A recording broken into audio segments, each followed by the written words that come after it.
Bonsoir à tous, ravi de vous retrouver pour cette édition du 20h au sommaire de l'actualité. Ce soir, 2017 ne fera pas exception. Des pèlerins sénégalais sont encore laissés en rade par les agences de voyage. Ils menacent d'ailleurs de barrer la route de l'aéroport. 2 millions emportés, un enseignant pris en otage, un homme blessé. C'est le spectacle offert ce matin par les braqueurs. Ils ont attaqué le marché hebdomadaire de Méréto aux environs de 11 heures. L'immunité parlementaire de Khalifa Sall en débat dans le dossier politique de ce lundi. Ses avocats exigent sa libération après son élection au Parlement. Le ministre de la Justice parle de débat vicieux. L'avis des observateurs dans ce 20h. La page internationale et les sports seront également de la partie.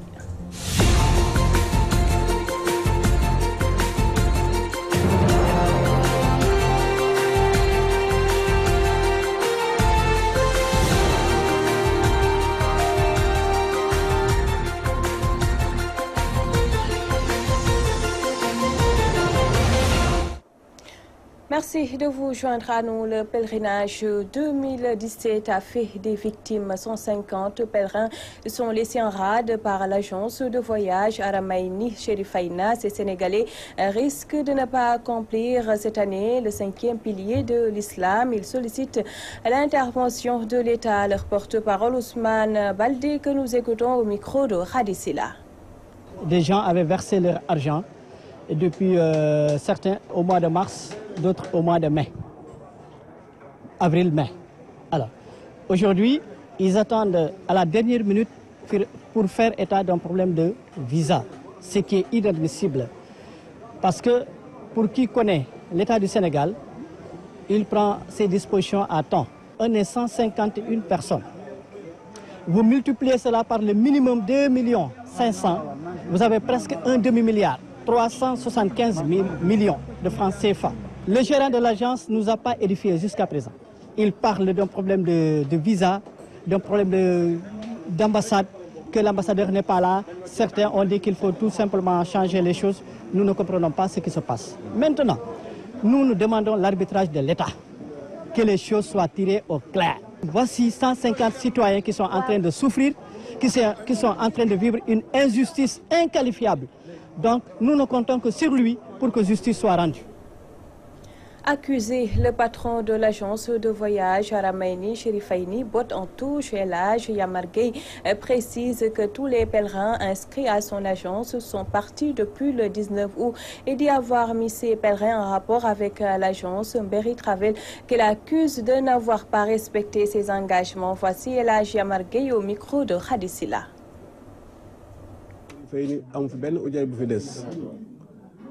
Aramaini Chérifaïni n'a aucun problème avec ses pèlerins. Ils étaient au nombre de 267. Ils sont tous partis. Ceux qui sont restés se sont inscrits à l'agence de voyage Mbéri Travel. Certes, je les ai mis en rapport. Les termes de l'accord ne m'incombent pas. Il n'y a pas de sous-traitance, on a l'habitude de travailler ensemble. Si une agence atteint son quota, elle peut transférer les pèlerins vers une autre. D'ailleurs, j'étais au téléphone avec la gérante de Mbéri Travel. En ce moment, elle est en pourparlers pour obtenir des visas. Si tel n'est pas le cas, tous les pèlerins seront remboursés. Pour demander des interventions, nous menons un visa. Sachez que ces pèlerins laissés en rade menacent de barrer la route de l'aéroport. On va y revenir. Direction Touba Bayalune Bop, un quartier d'Indi qui manque du minimum de commodité à laisser à elle-même. Les femmes de cette localité lancent un cri du cœur dans ce reportage de Mamadou Martarsar. Baye Aliou Bop, un quartier du village de Ndindi dans la commune de Touba, dépourvu d'infrastructures de base. Cette localité ne dispose ni eau ni électricité. À cela s'ajoute l'absence de structures sanitaires, d'où le cri du cœur des femmes. Fatou Dieng Baye Fall est leur porte-parole. L'objectif de notre rencontre, c'est de dire aux autorités de ce pays que nous sommes très fatigués.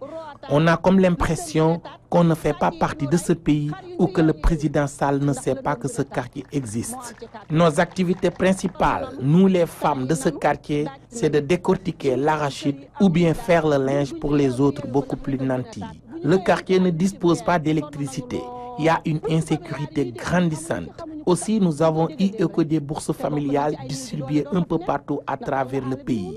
Mais malheureusement, nous sommes laissés en rade. Et pourtant, il n'y a que des démunis dans ce quartier qui ne disposent d'aucune infrastructure de base. Il n'y a même pas de case de santé. Les femmes sont évacuées à bord de charrettes. Les chauffeurs de taxi refusent de venir dans ce quartier à cause de l'insécurité.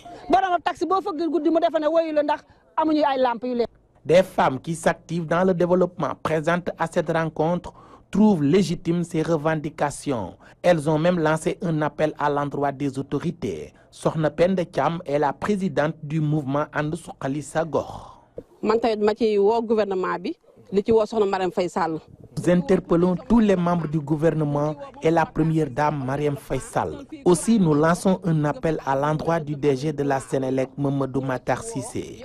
Ce quartier ne dispose pas d'électricité. Il y a une insécurité grandissante. Les populations sont très fatiguées. Leur activité n'a aucun revenu. C'est pourquoi nous tendons la main à la première dame pour qu'elle puisse venir en aide à ces femmes avec des financements et des formations, car c'est elles qui entretiennent les maisons, donc elles méritent d'être aidées.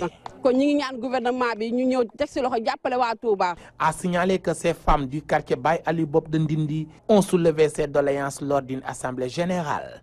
Touba Mbacké, Mamadou Makhtar Sarr pour la radio-télévision Walfadjri.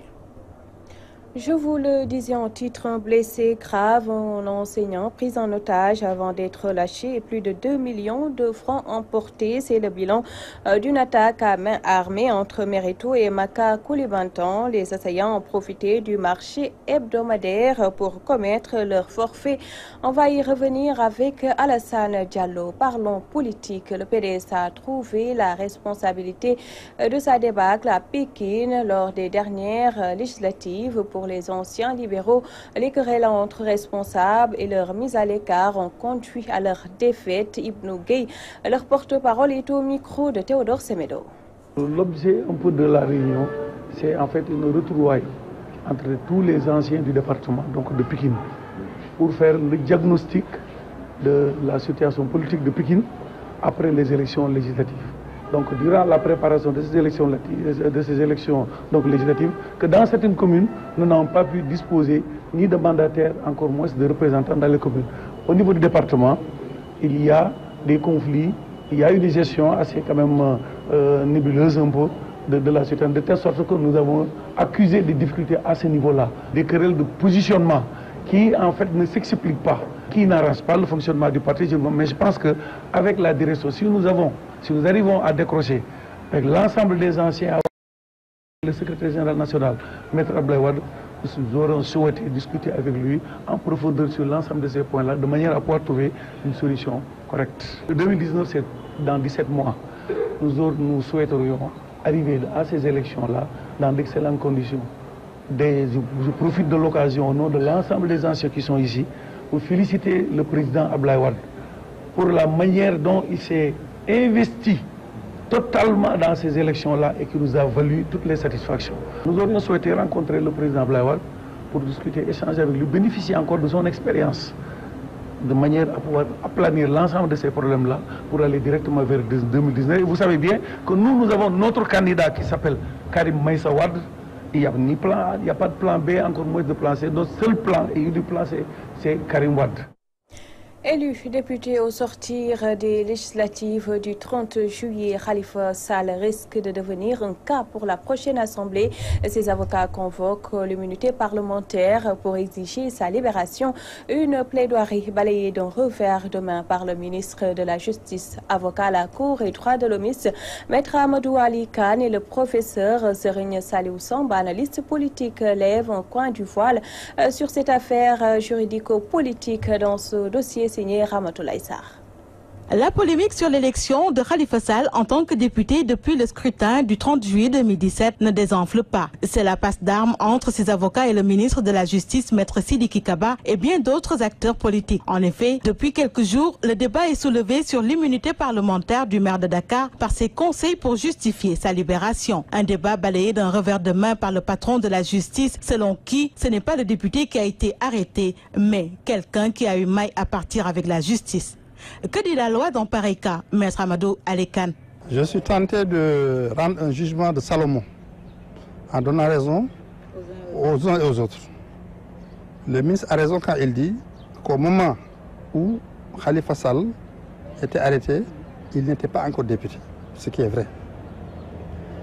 Les avocats ont également raison de dire que s'il devient député, il peut et doit bénéficier de l'immunité parlementaire. Est-ce que l'immunité parlementaire, on peut considérer qu'elle ne va pas jouer à partir du moment où quelqu'un est arrêté avant de l'être? Or, quand on regarde l'article 61, il est très clair. Il consacre le principe que le député bénéficie de l'immunité parlementaire. Contrairement à la voie juridique, une autre lecture peut se faire dans le domaine politique, si l'on s'en réfère à l'analyste politique Serigne Saliou Samb. C'est une bataille d'opinion, en partie juridique, mais surtout politique. Parce qu'il faut reconnaître d'emblée que cette affaire est éminemment politique. Autrement dit, Khalifa Sall a été arrêté pour des raisons politiques politiciennes. Je crois qu'il sera libéré pour des raisons politiciennes. Donc, quand bien même les juristes se sont prononcés, avec des arguments différents, comme vous l'avez vu, donc certains militants en faveur de sa libération en tant que député, certains arguant l'idée selon laquelle ce n'est pas le député quand même qui a bénéficié d'une immunité parlementaire, mais c'est plutôt le candidat qui a été arrêté. Mais moi je pense que actuellement c'est la bataille d'opinion qui se prolonge. N'oublions pas que Macky Sall est un adepte du machiavélisme. En politique, les termes sont acceptables, même si quelqu'un va croire que c'est de l'offense au chef de l'État, ça n'est rien. Mais croyez-moi, il est adepte du cynisme, du machiavélisme. Deux doctrines que son mentor, Abdoulaye Wade, avait bien maîtrisées. Donc n'oublions pas que Macky Sall est l'élève de Wade. Mais dans ce dossier, revient Maître Amadou Alekan, seule la 13e législature est habilitée à trancher le débat. Alors, aujourd'hui, voilà une situation où quelqu'un est arrêté en sa qualité de maire de la capitale. Quelques mois après, il est élu député du peuple. Alors, à partir du moment où l'Assemblée nationale entre en fonction, il devient député avec tous les privilèges inhérents à la fonction de député. L'Assemblée nationale peut demander la suspension des poursuites ou de la détention d'un député. Êtes-vous d'avis, professeur Saliou Samb? Je me demande comment l'Assemblée nationale pourra trancher le débat. Parce que c'est une assemblée encore dominée par la mouvance présidentielle, Benno Bokk Yakaar. Je vois mal comment l'Assemblée pourra trancher de façon neutre. On dit que oui, Abdoulaye Wade en tant que doyen des députés peut lors de la séance inaugurale demander ceci, cela, mais n'oublions pas qu'il y a une forte majorité du camp Benno Bokk Yakaar qui détient le pouvoir et qui votera contre toutes les lois qui iront quand même à l'encontre des intérêts du président Macky Sall de son camp. En tout état de cause, le citoyen est tout oui pour connaître l'aboutissement de cette affaire. C'était le dossier politique du lundi signé Ramatoulaye Sarr. L'Institut islamique Ahmed Sakhir Lo a clôturé l'année scolaire par une remise de diplôme à ses meilleurs élèves. La cérémonie a réuni les parents d'élèves et responsables de l'établissement, mais aussi les autorités autour du thème des remèdes contre la violence qui sévit dans la société. Théodore Semedo.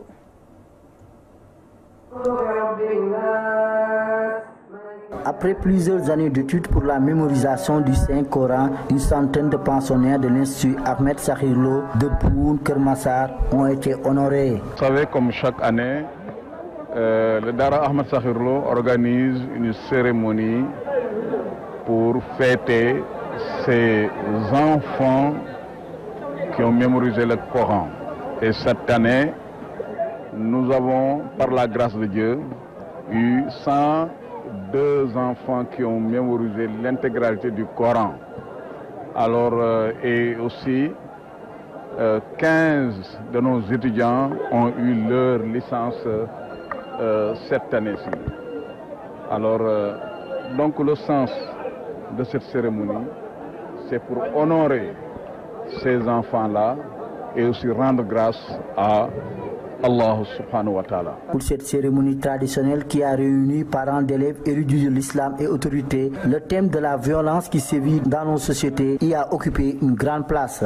Le thème retenu cette année, c'est les orientations coraniques pour la réforme sociale et la sécurité. Comme vous le savez, nos sociétés traversent en fait des crises multiformes qui se manifestent effectivement par la violence, que ce soit verbale ou la violence physique, la violence morale. Vous savez ce qui s'est passé tout dernièrement à travers les réseaux sociaux, ce qui s'est passé au Stade Demba Diop. C'est des symptômes d'un mal qui ronge notre société. L'alternative, c'est en fait qu'il nous faut fondamentalement éduquer la jeunesse. Les bénéficiaires de leur côté se réjouissent de l'enseignement tiré dans cet institut. Aujourd'hui, je suis très content parce que moi, je ne croyais pas qu'un jour viendra, je mémorisais le Coran. Basé à Boune Village, dans la commune de Kermassar, l'Institut Ahmed Sakhir Lo, qui compte actuellement 1500 pensionnaires à 21 ans d'existence. Théodore Semedo, Kermassar, Walfadjri. À quelques jours de la fête de Tabaski, les boutiques, magasins et points de vente de mèches, perruques, greffages ne désemplissent pas et les vendeurs voient leur chiffre d'affaires connaître une hausse. Toutefois, certaines femmes déplorent la cherté de ces produits. Mamou Gassama signe le reportage du jour. Greffage, mèches, perruques et cheveux naturels font partie des photos de la fête de Tabaski. Les femmes s'y mettent dès maintenant, d'où cette affluence au marché HLM de Dakar. D'après les vendeurs, les affaires marchent très bien. À l'approche de la fête de Tabaski, les cheveux naturels marchent bien. Actuellement, les femmes achètent des cheveux raides de plus 40 que les autres types. Actuellement, les femmes achètent des cheveux raides de plus 40 que les autres types. Les cheveux naturels de longueur 30 coûtent 40 000 francs. Katim Sissé, lui aussi vendeur, déclare qu'il écoule plus les mèches car elles sont moins coûteuses que les autres types d'articles pour tête. Aussi, comme moo tax ñu bari ci la ñuy gën a attiré wu mais nag mees moo gën a dem après mees greffage yi dañuy dem mais sëb yi lépp macha allah gars yi ñuy ñëw bu baax. Pour les préparatifs de la fête, la vente marche à merveille. Les mèches sont moins coûteuses. Raison pour laquelle elles marchent très bien. Pour la vente des mèches, les vendeurs ne s'en sortent pas.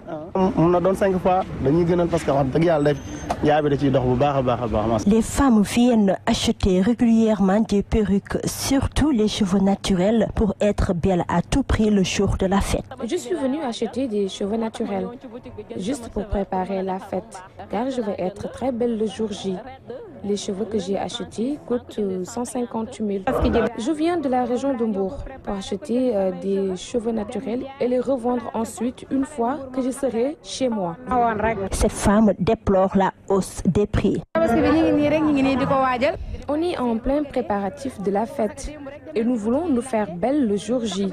Vous savez, actuellement, il y a une hausse des prix. Nous demandons franchement aux commerçants de diminuer. Malgré la conjoncture, les femmes se bousculent dans les magasins et points de vente de greffage, perruques, mèches et cheveux naturels. Elles veulent toutes avoir cette chevelure soyeuse et volumineuse. Pour être belle de la tête aux pieds, c'est tout un arsenal d'accessoires avec comme seul objectif une beauté de femme en jour. Mamou Gassama, place maintenant à l'actualité internationale qui nous mène en Asie, en Europe. Mais nous démarrons par la République démocratique du Congo avec le glissement de terrain survenu jeudi dernier dans la province d'Ituri. Un nouveau bilan fait état de 200 morts. C'est une synthèse de Khadi Colonel Gueye.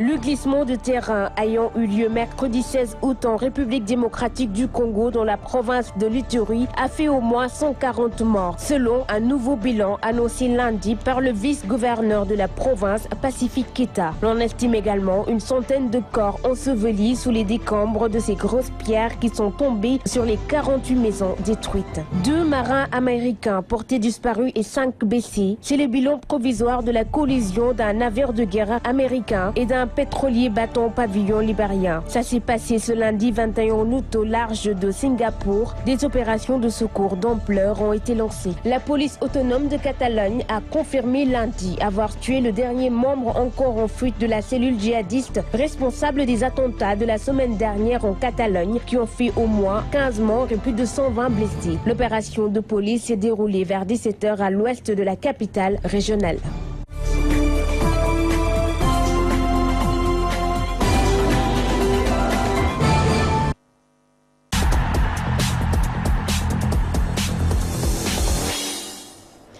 Dans l'actualité sportive, Afrobasket 2017 dames, les Lionnes jouent demain mardi contre l'Égypte pour la première place du classement du groupe B. Une rencontre prévue à 9h30 au Palais des Sports de Bamako. Le Nigeria, leader du groupe B, affronte la Guinée à 11h45. La RDC fera face au Mozambique à 16h. Parlons handball à présent. Coupe du Sénégal. Les filles des Saltigués de Rufisque ont gagné le match choc contre Disso de Guédiawaye, une rencontre qui a répondu à toutes les attentes et le suspense a demeuré durant tout le match. L'entraîneur de l'équipe rufisquoise, Chérif Fall, est interrogé par Cheikh Tidiane Gomis. Je félicite l'équipe de Disso qui a perdu. Le Celtic a gagné, c'était un match de quart de finale de Coupe du Sénégal. On avait une très grande équipe de Disso devant nous, mais l'expérience a fait la différence, comme d'habitude. Les filles se sont données vraiment corps et âme pour remporter ce match-là. Et voilà, on a gagné. Moi, j'ai gagné le championnat, toujours les deux trophées majeurs. Notre objectif, on ne change pas. Le championnat et la Coupe du Sénégal. On est sur la voie pour le championnat. En Coupe du Sénégal, on vient de se qualifier en demi-finale. On va essayer de préparer le reste pour voir comment ça se passe. L'entraîneur de Disso reconnaît que l'adversaire était meilleur. Adam Samb est avec Cheikh Tidiane Gomis. Une équipe très expérimentée qui nous a vraiment malmenés sur les 5 dernières minutes. Malgré la jeunesse de mon équipe, bon, c'est comme ça, on a perdu, mais aussi on a fait beaucoup d'erreurs sur les phases offensives. Et ça paye cash. Sur les passes offensives, si on ne parvient pas à mettre la balle au fond des foulées, c'est normal que sur les phases de transition que l'adversaire l'exploite. Donc vu à une équipe très expérimentée, forcément il y a des erreurs derrière. Mais bon, on va essayer maintenant de se refaire davantage et préparer les autres matchs. On en vient à la dernière étape de ce journal, la revue africaine présentée par Safiatou Sissé. Bonsoir. Manifestation au Togo, fort sur les pas sanglants de son père. C'est le titre du journal Ouagalé, l'observateur Palga. Nos confrères parlent d'un samedi chaud à Lomé, Agné, Sokodé et même Kara, fief politique de la dynastie Nyassimbe. À l'origine de cette poussée de fièvre, les manifestations à l'appel du Parti national panafricain, le PNP, qui réclame notamment le retour à la constitution de 1992 et le vote de la diaspora. Bilan des affrontements, 2 morts selon les autorités contre 7 recensés par l'opposition, ajoutent nos confrères burkinabés. Ñu des ba tey ci coowal foog Nyassimbe waaye dem ba ca ëttu yéenekaay bi di Issi Lomé ma xëy nag ci ab dëkkam daal di cay xuus lu yaatu di xamle ne ndax foog Nyassimbe. Le Wolof qui s'invite dans la revue africaine, on s'en excuse. Voilà, nous arrivons au terme de cette édition. Merci de nous avoir prêté attention. L'information se poursuit sur notre site wolfnet.com. Bien à vous.